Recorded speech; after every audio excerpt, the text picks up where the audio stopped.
And welcome back to Broader Financial Future. In today's video, I'm going to discuss Fidelity Zero International Index Fund. So let's get started. So, Fidelity Zero International Index Fund, ticker FXILX, seeks to provide investment results that correspond to the total return of foreign, developed, and emerging stock markets. So that's what you're getting with this particular index fund. Now, who is it? Who will benefit from an index fund like this? This is for someone who's looking to add some diversity to their overall portfolio. Uh, for example, if you have like the S&P 500, ticker FXAIX, or some of the other companies that kind of mimic the S&P 500 index funds or ETFs. This is something good to add if you have Fidelity and you want to kind of add a little bit more diversification. Now, there's no minimum to get started. It's a zero minimum fund to invest. So it's a great way to get into the international market without doing all the research. And this is part of Fidelity Zero Expense Ratio Fund, so it has a zero expense ratio as well. So that's another reason why I have this on my list today. So let's see what you're actually getting with this particular index fund. So as you can see, the top 10 holdings account for 9.97% of the total portfolio. It has about 2,418 holdings. And basically, if you can see, the top 10 holdings include Taiwan Semiconductor, Tencent, Nestle, Samsung, Alibaba, Toyota, and more. So you get a little bit of a mix from some of the companies that you typically see um, in the US, like Apple, Microsoft, and so forth.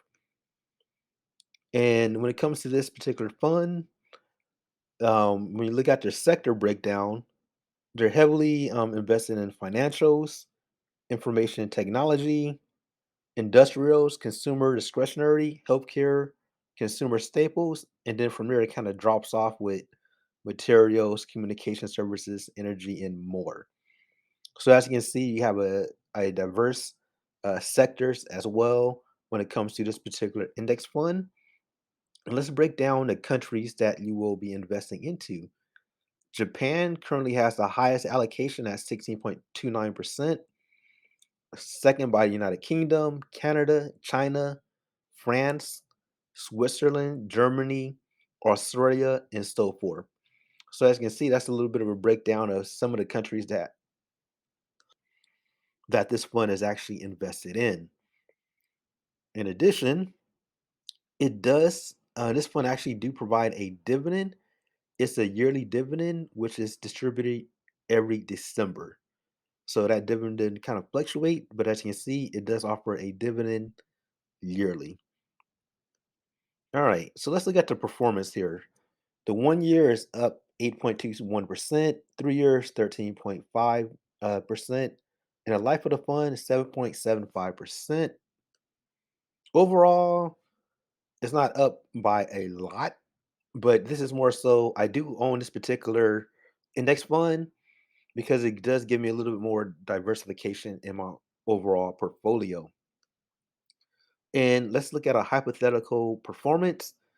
If you would have invested $10,000 about 3 years ago, that $10,000 will be worth about $14,000, $621.